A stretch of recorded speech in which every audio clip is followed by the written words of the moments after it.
Hai Sobat Politician Academy, bertemu lagi di Kata Pak D.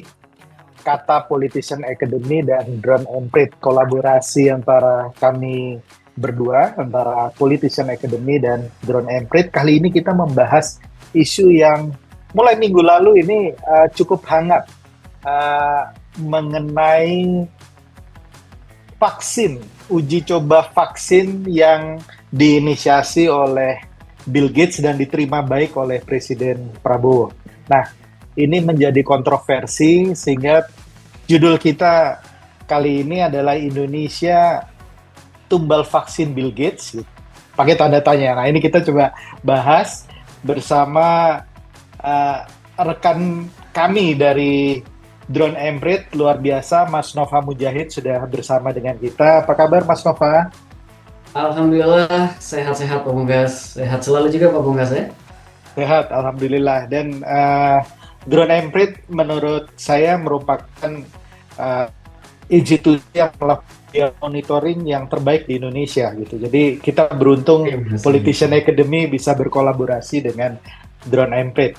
Baik, Mas Nova, kita langsung straight to the point. Kita melihat atau mengamati isu yang menjadi kontroversi baru lagi ya sejak seminggu lalu Om Bill datang ke Indonesia gitu ya.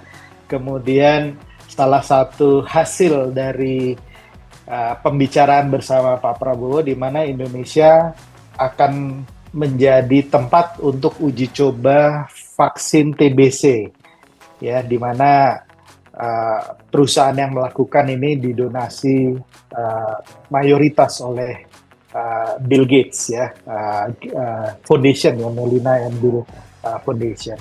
Nah, percakapan di ruang publik ramai sekali ya. Nah, ini keahliannya Drone Emprit dalam memonitor bagaimana media berbicara. Tentu saja kita coba membahas dari konteks media online dan juga media sosial. Jadi saya pengen tahu nih Mas Nova, dalam konteks ini, dalam konteks kontroversi ini, narasi-narasi apa yang paling banyak dibicarakan oleh netizen? Monggo. Terima kasih Pak Bunggas, kita lihat datanya langsung ya Pak Bunggas ya. Siap. Jadi saya ambil datanya dari 5 Mei sampai 15 Mei hari ini jam 12 pagi siang. Nah, Oke. kalau kita lihat datanya, trennya ternyata sebenarnya sudah agak turun Pak Bunggas. Oh, sudah agak Yang turun. tanggal Oke. 11 kemarin tren itu sudah mulai landai. Hmm. Kalau volumenya sendiri itu cukup tinggi ya, 24.328 mention dengan interaksi 2 miliar. 2 miliar. Ya, ini kalau untuk isu ya lumayan agak sedang menuju tinggi gitu Pak Bungkas. Tidak Ya, terlalu tinggi banget, tapi ini sedang menuju tinggi. Mungkin ya. karena mungkin karena ini isunya adalah isu kesehatan yang sudah banyak dibahas. Kita sudah melalui banyak sekali isu kesehatan sejak 2020, sejak COVID kemarin ya. COVID. Ya. Betul. Lalu kalau tadi pertanyaan Pak Bonggas, apa aja sih yang paling banyak dibahas? Kira-kira kalau saya rangkum dari ribuan percakapan itu dan pemberitaan, isunya adalah ini, Indonesia menjadi lokasi uji coba vaksin. Lalu yang banyak dibicarakan publik adalah kekhawatiran, jangan-jangan Indonesia jadi kelinci percobaan kayak gitu. Ini terutama keluar di Twitter, FB, YouTube, dan TikTok. Lalu yang ketiga adalah tentang keamanan dan efektivitas vaksinnya seperti apa.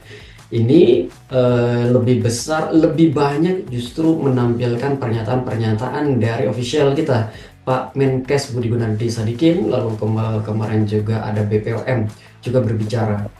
Nah, lalu dukungan pemerintah dan kolaborasi dengan Gates Foundation. Yang menarik justru yang lebih banyak dibicarakan oleh publik di media sosial adalah angka 2,6 triliunnya itu.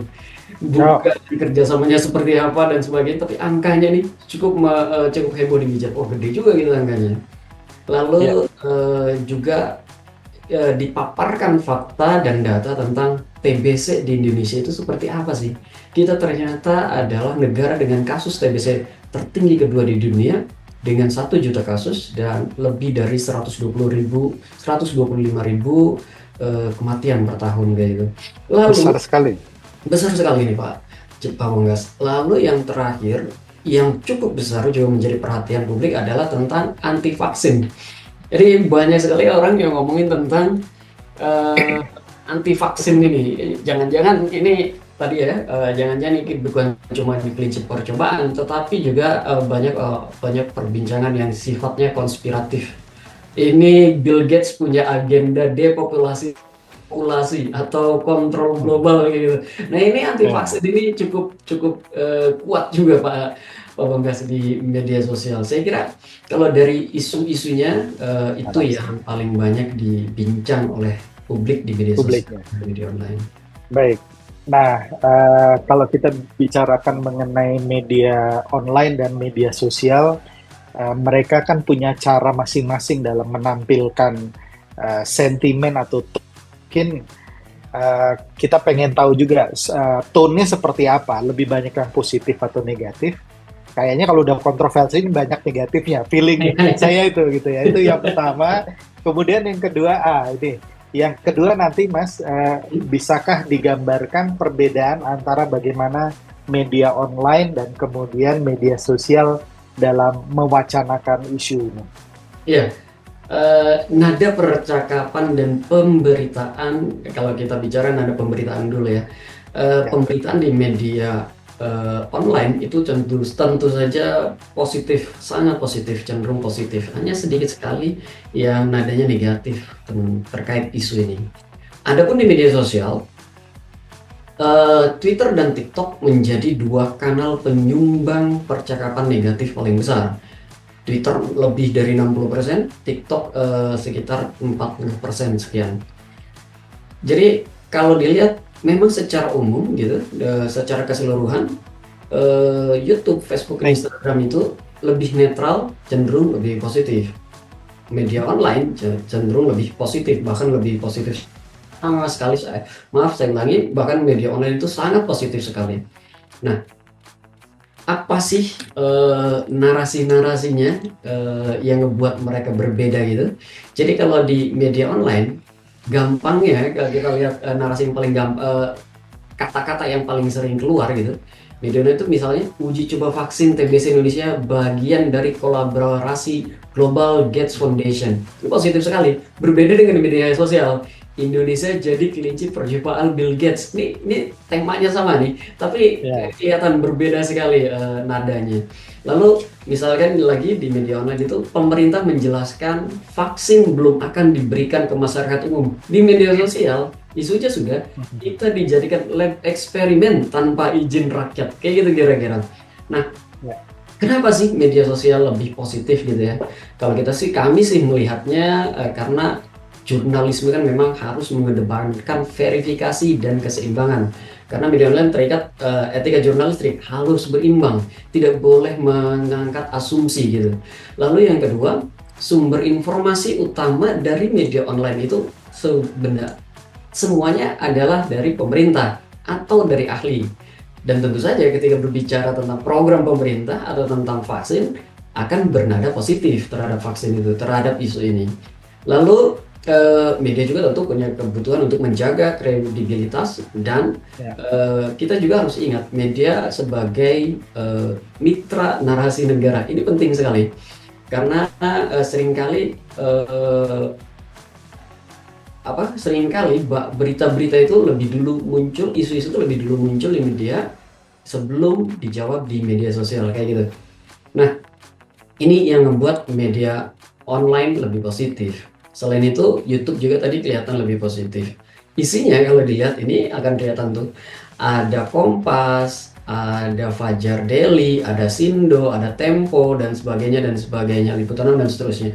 Jadi di YouTube sebagian besar adalah sebenarnya pemberitaan dari media online dipindah saja gitu Pak Bongkas dari Betul, media betul.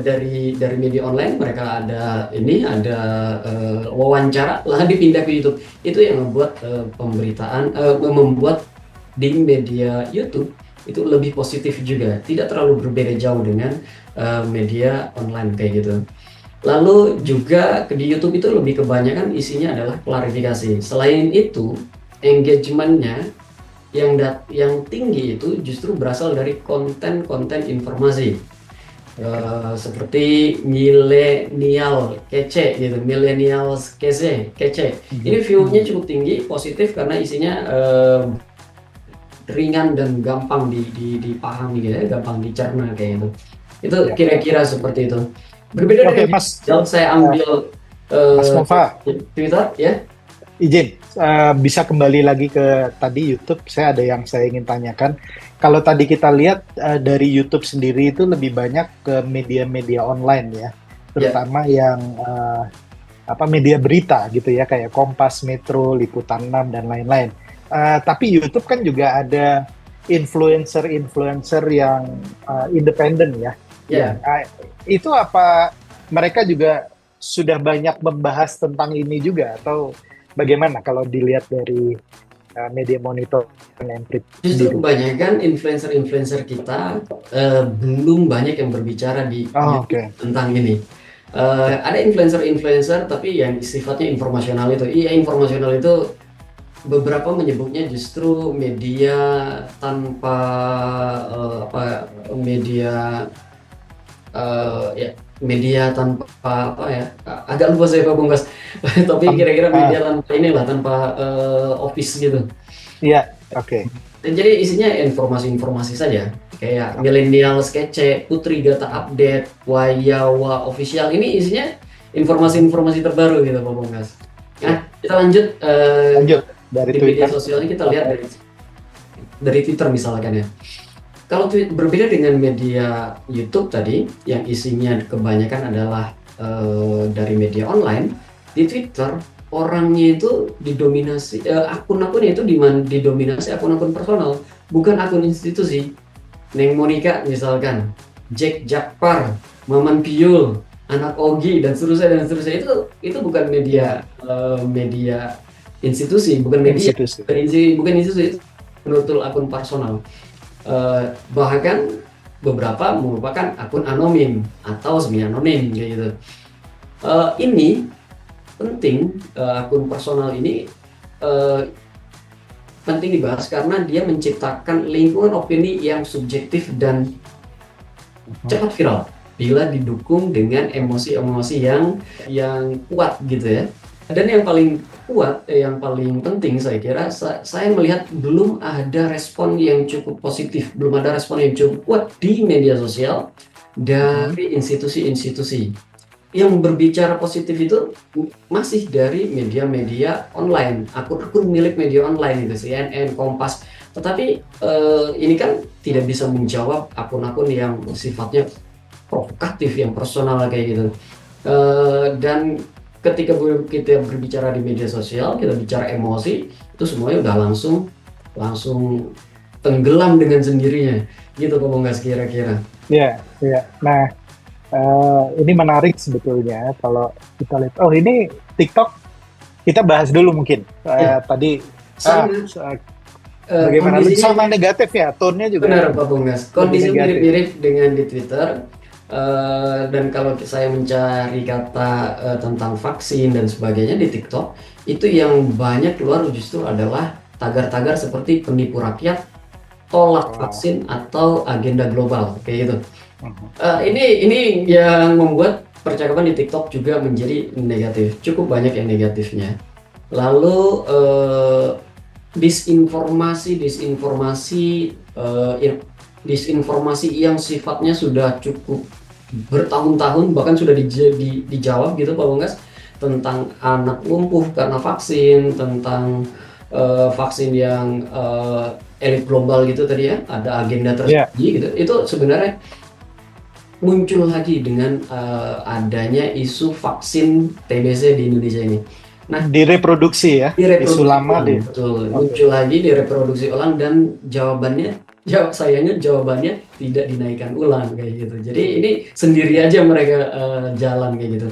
Nah, kalau belajar dari sini kita bisa lihat berarti eh, narasi media online itu cenderung netral ke positif dan berbasis pada fakta. Dan kalau kita lihat di media sosial, kebalikannya justru lebih emosional, konspiratif, dan tentu saja jadinya lebih negatif. Kayak gitu Pak Bonggas. Baik, baik. Ya, ini kita melihat sesuatu yang menarik ya, bahwa antara, saya nggak tahu dulu, biasanya antara media online kemudian media sosial biasanya inline gitu ya. Sentimen dan tone-nya biasanya itu apa, mirip-mirip gitu ya. Nah, Ya. tapi ini yang satu positif, yang satu cenderung negatif, yang satu netral, yang satu cenderung membesarkan kontroversi. Nah, ini kalau kita lihat sebetulnya dari bagaimana aktor-aktor yang mengatasi ini, tadi catatannya Mas Nova, belum banyak aktor ofisial dari institusi atau pemerintah yang menyuarakan ini, apa, Belum, berbicara atau berdiskusi. Betul ya, itu tadi belum banyak. salah Kalau satu yang terbaca. ya, Hmm. kalau misalkan kita lihat saja misalkan ininya Pak Bunggas, peta percakapannya ya, Ya, agar kita bisa lihat bagaimana sih pemerintah menjawab tentang ini, posisi betul. kita di mana sih kayak gitu. Kita Ya, melihat kan di SNA Pak Bunggas ini di Twitter, ya. kelihatan sekali itu sentimen negatifnya tinggi. Ini sangat padat, yang merah ini Pak Bunggas, ada Neng Oh, Monica, iya, iya, iya. ada Maman Piul, ada Jack Par. Ini kelihatan sekali ini padat. Artinya interaksinya itu sangat sangat cepat. Interaksinya sangat sangat ini ya, sangat banyak kayak gitu Pak Bungkas. Dan kalau Hmm, dilihat narasi-narasi yang dominan itu ya Indonesia kelinci percobaan, eh, betul. Bill Gates mencelakan negara berkembang, agenda global, hal-hal yang seperti itu. Ini kan ada emosi, ada narasi yang ya narasi-narasi yang apa ya, membuat pemerintah kayaknya tidak bisa, dan nggak kelihatan gitu Pak Bogas ada jawaban di sini. Padahal Ya, narasi-narasi ini kita kita lihat itu paling banyak, paling cepat direspons oleh publik, setidaknya dalam bentuk amplifikasi. Media tentu betul. saja posisinya ada di sini, ada Kompas, ada CNN, ada Kompas TV, ada Tempo. Tentu Mhm. saja posisinya ada di tengah. Dia mencoba menyeimbangkan Betul, betul. menyeimbangkan informasi kayak gitu ya. Ya, Tetapi ya. kalau kita lihat CNN, Tempo, Kompas, Kompas TV dan sebagainya ini tidak bisa masuk ke klaster yang berbicara negatif terhadap isu ini. Di lain pihak itu ada memang klaster pro edukasi vaksin. Ini cuma satu saya lihat, Valisa ini Ah, sendirian oke. saja. Ya, ya. Sifatnya klarifikasi hoax, edukasi vaksin, Hmm. penguatan data ilegal, dan dia sendiri saja. Nah, kalau dari semesta percakapan ini kita nggak lihat ada aktor pemerintah, baik yang sendiri, yang sebagai sebagai akun pribadi kayak gitu, ataupun akun-akun dari institusi. Ini kita belum bisa lihat di sini Pak Bonggas. Nah, Baik, baik. Ya, dengan demikian bisa kita simpulkan komunikasi pemerintah itu terlihat lebih minim minim respon langsung respon. Ya. dibanding di media sosial, hampir tidak ada kalau kalau tadi kita lihat kan ya. Lalu juga tidak ada kampanye atau penjelasan yang menarik untuk disebarkan di media sosial, cepat dipahami kayak gitu di media sosial dari akun-akun yang berkepentingan, misalnya Kemenkes atau PCO. Ini Hmm. sangat disayangkan kalau menurut saya Pak Bungkas, karena Ya.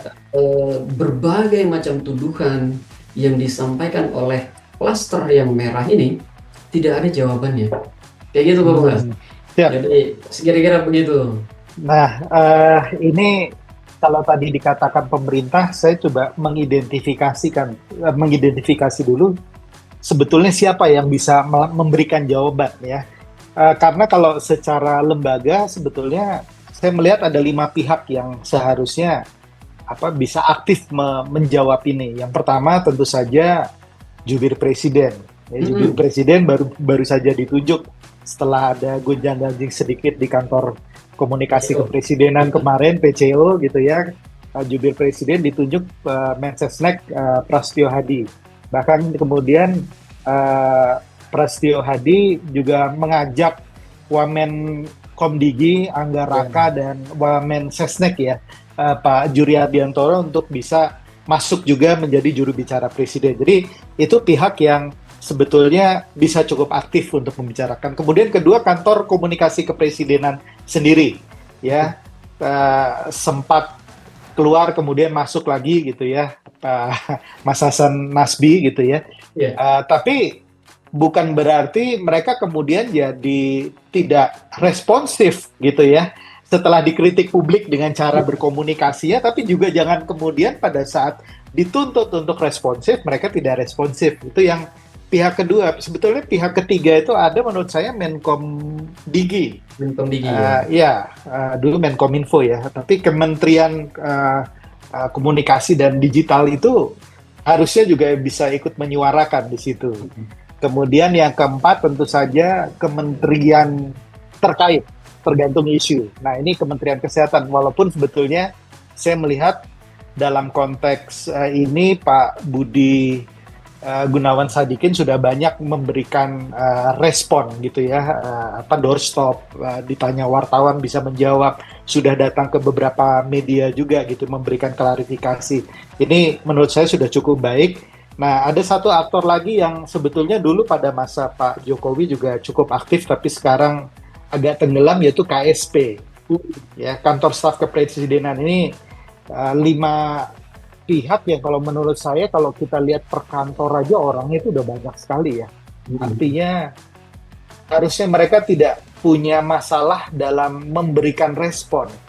Ya, kalau tadi minim respon, kita sedih juga. Ini kan dibayar oleh negara, dibayar oleh pajak untuk menjelaskan hal-hal yang menjadi keraguan bagi masyarakat ya Mas Nova ya. Jadi harusnya kalau tadi dikatakan minim, kalau mereka keroyokan aja gitu ya, mengerjakan, apalagi kayak teman-teman di PCO, ini kan yang dulunya apa ya, tokoh-tokoh di dunia media sosial gitu ya, tapi begitu sudah menjadi duduk kok malah jadi slow respon ya, dan tidak cepat memberikan respon yang seharusnya diberikan ya. Karena kalau saya lihat secara umum sebetulnya narasi intinya itu ada 3 gitu ya. Yang pertama tentu saja uji coba itu gitu ya, yang kelinci percobaan, red lab gitu ya. Kalau di sana istilahnya lebih sadis lagi ya, bukan kelinci percobaan tapi tikus lab gitu ya. Nah, itu red lab gitu ya. Itu yang kemudian dihaluskan menjadi uji klinis gitu kan. Sekarang jangan katanya bukan uji coba, ini uji klinis. Kemudian yang kedua masalah Bill Gates-nya yang sering dihubungkan dengan elit konspirasi global, elit global gitu ya.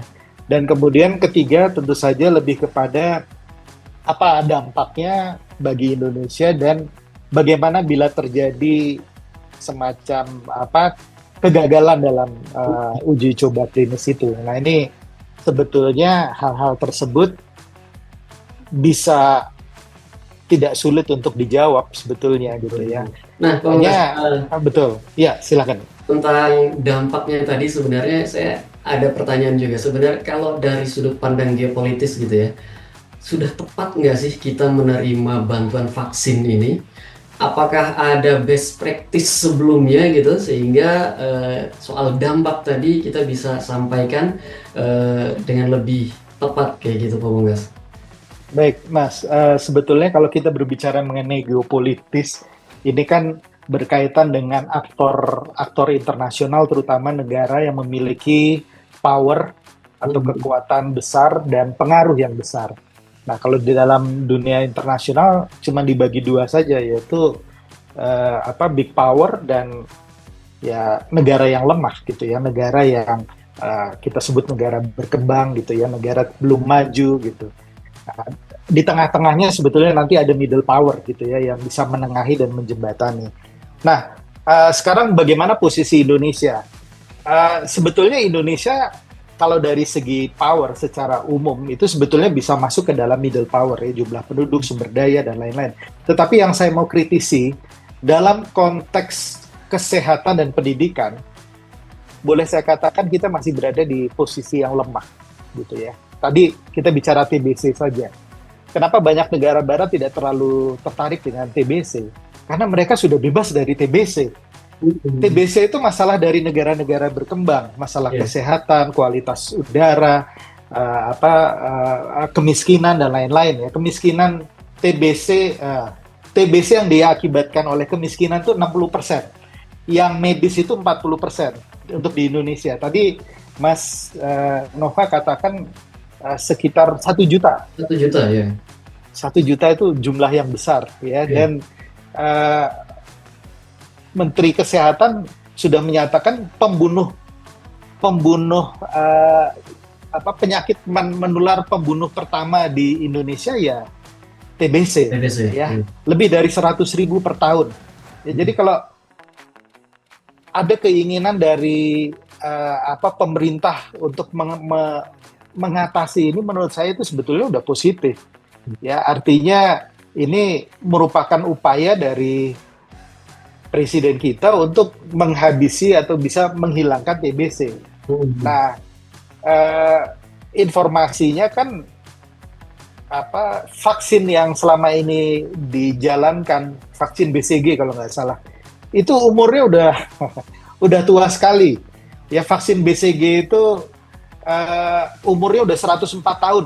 Uh, Pertama kali dibuat itu tahun 1921. Dan itu memang efektifnya hanya untuk anak-anak iya, iya.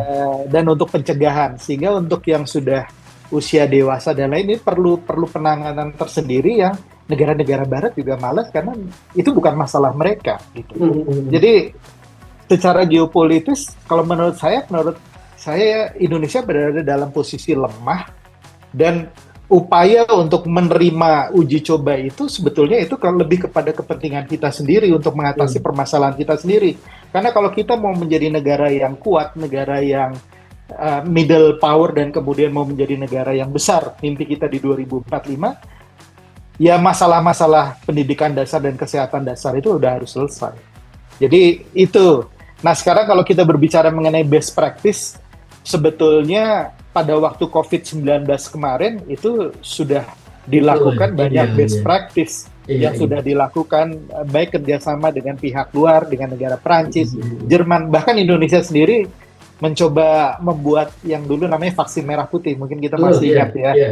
Ya, artinya segala bentuk kerjasama atau kolaborasi dalam mengatasi masalah-masalah kemanusiaan itu sebetulnya ya harus kita hargai dan apresiasi gitu. Jadi dalam konteks ini kita harus akui kita negara lemah, dan upaya dan inisiasi yang diambil oleh pemerintah itu adalah inisiasi yang positif kalau menurut saya. Nah, tinggal permasalahannya kan ke dampaknya, Iya. ya. Orang mempertanyakan dampaknya apa. Kalau ditanyakan, eh, yang menarik kan sebetulnya uji klinis ini udah terjadi dari tahun lalu, dari Hmm. September 2024 gitu ya. Hmm. Jadi ini baru jadi rame karena Bill Gates kemarin datang dan Iya. membicarakan ini secara topik ya, menjadi topiknya menjadi hangat hangat. Tapi bahwa itu sudah dilakukan lama, kita menjadi salah satu negara dari 5 negara yang dilakukan uji klinis gitu ya. Ini juga menurut saya banyak sekali informasi yang saya nggak tahu pemerintah belum memunculkan, tapi kok terkesan disembunyikan gitu ya. Kenapa nggak dimunculkan saja semua semua data dan semua fakta gitu ya, sehingga masyarakat juga bisa menilai dengan baik. Ini kan kalau kita lihat ada asumsi-asumsi liar yang bekerja gitu ya, dengan Betul, ininya sendiri ya, dengan betul, betul. niatan masing-masing lah. Ada yang niatannya Ya, politik, tapi ada juga yang niatannya ideologis memang betul. ya. Karena kita tahu semua dari masa COVID, berapa banyak vaksin bisa menyelamatkan manusia Indonesia, tapi banyak juga yang masih tidak percaya bahwa COVID itu ada dan vaksin itu Hmm. kemudian bertujuan baik ya. Ya. Tadi isu depopulasi dan lain sebagainya. Begitu, Mas, kalau dari saya. Sorry, panjang sekali nih penjelasannya. Iya, Tapi iya, menarik kok Bang As, karena dengan berbagai macam eh, eh, niat baik dari pemerintah, dan ini merupakan sebenarnya ini kan kewajiban pemerintah untuk memberikan layanan kesehatan betul. pada masyarakat kayak gitu ya. Permasalahannya adalah tadi kita lihat komunikasinya kok kayaknya melempem di Ya, media sosial. betul, Nah, betul. mengapa komunikasi publik dari Indonesia terlihat melempem, terlihat lemah dari perspektif komunikasi publik ini, harusnya bagaimana sih yang sebaiknya Ya, dijalankan oleh pemerintah Indonesia, Pak Bonggas? ya. Ya, yang pasti Mas Nova, Presiden sendiri sudah mengakui ya, bulan lalu kita sudah dengar bahwa komunikasi publiknya lemah gitu ya. Iya. Kemudian PCO dikritisi. eh, nah, mungkin dalam konteks ini mereka lagi mencari bentuk gitu ya. Hmm. Takut-takut gitu ya. Ini salah lagi nggak gitu ya? Takut. eh, ini kalau menurut saya mereka mungkin sedang berproses untuk mencari model, tapi jangan terlalu lama gitu ya, apalagi ada isu-isu yang menyangkut terhadap kredibilitas pemerintah sendiri. Mereka sebagai abdi-abdi negara yang berada di garis depan, ya harus memberikan penjelasan yang baik gitu ya di awal. Jadi kalau saya lihat aktor-aktor politiknya masih meraba-raba ini gimana gitu ya. Uh, uh, itu kemudian strategi pemerintah sendiri, Mas Nova, dari Drone Emprit kan juga sudah memberikan beberapa saran ya, dan saya pikir saran itu baik gitu. Ya, kalau saya usulnya Drone Emprit harus jadi media monitoring partner pemerintah ya, untuk melihat bagaimana perkembangan dan dinamika di masyarakat ya, walaupun saya yakin juga pemerintah juga sudah mempunyai alat-alat seperti itu. Cuman kan pertanyaannya kok belum bisa menjawab isu-isu itu dengan baik, belum bisa mengimbangi ya, belum bisa mengimbangi. Ini berbeda tentu saja, Mas, kalau kita lihat pola penanganan antara pemerintahan Iya, Jokowi iya, dengan iya. pemerintahan Prabowo ya. Ini kita bisa melihat dan kita bisa membandingkan secara kritis. Kalau dulu ada yang mengkritik pemerintah, dihajar buzzer ya, sehingga orang bahkan takut dan khawatir untuk berbicara di media sosial. Benar Iya. ya, Mas ya?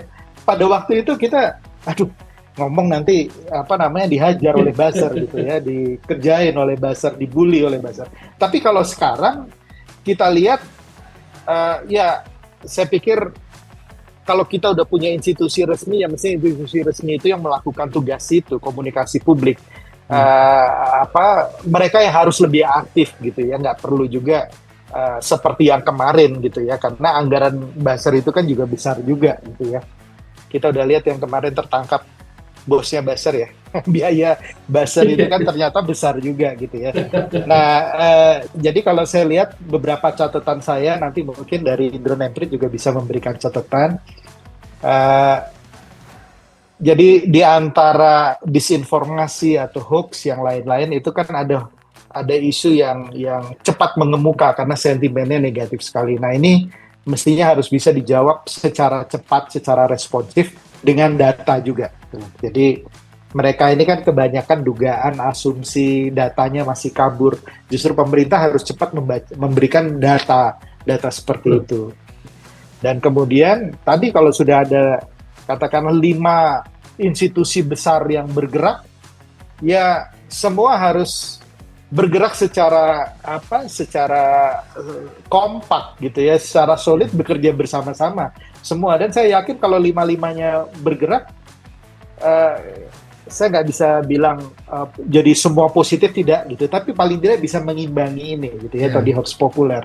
Dan yang terakhir, kalau tadi sudah baik memanfaatkan media-media online gitu ya, mungkin ada baiknya juga kolaborasi dengan influencer-influencer netral dan non pemerintah. Saya pikir ini juga menjadi catatan dari Drone Emprit ya. Iya, iya. Belum kelihatan tadi Pak Bonggas, kita lihat datanya kan. Oh ya, Belum ya keluar betul. tadi. Nggak ada Belum keluar influencer sama yang sekali. diajak oleh Iya, pemerintah. iya, Ada iya, memang influencer kesehatan tadi, tapi betul. kelihatannya bergerak sendiri gitu. Memang karena ide Yes, saja. iya, iya. Dan nggak cukup untuk Ya, menjawab serangan yang sedemikian masif gitu ya. ya. Ya, ya, itu.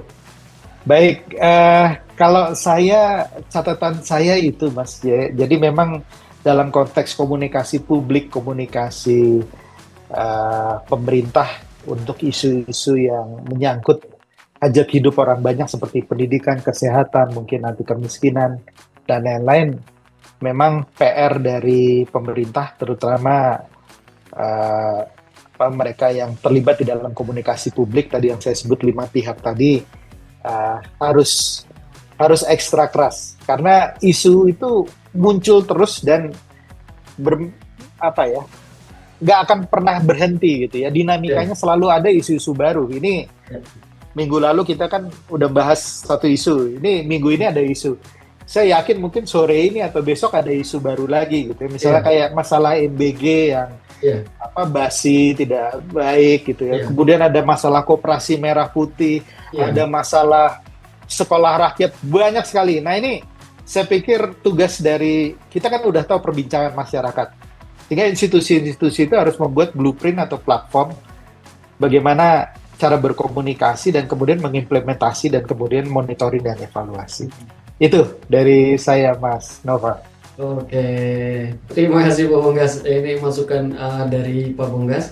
Dengan data-data dari kami, saya kira data dari kami jadinya lebih lebih berharga ketika dibaca oleh Pak Bonggas ini. Ya, ya, saya pikir inilah pentingnya pemerintah untuk memiliki media monitoring yang kemudian memantau terus bagaimana dinamika dari masyarakat yang sifatnya independen ya, bukan sifatnya yang asal bapak senang gitu ya, yang ditunjukin yang positif aja gitu. Nah, media apa segmen kita kata Pade ini mudah-mudahan bisa memberikan apa pencerahan sesuatu yang lebih netral kepada masyarakat dan bisa memberikan literasi yang lebih baik juga. Dan kita di sini independen ya Mas ya, kita berdua independen, kita berdua berusaha kritis untuk melihat permasalahan-permasalahan yang ada dan memberikan masukan yang terbaik bagi pemerintah. Tentu Mas. Seperti kata Drumplit, we insist on being truthful Mas. Berdasarkan Nah, data saja. keren, keren.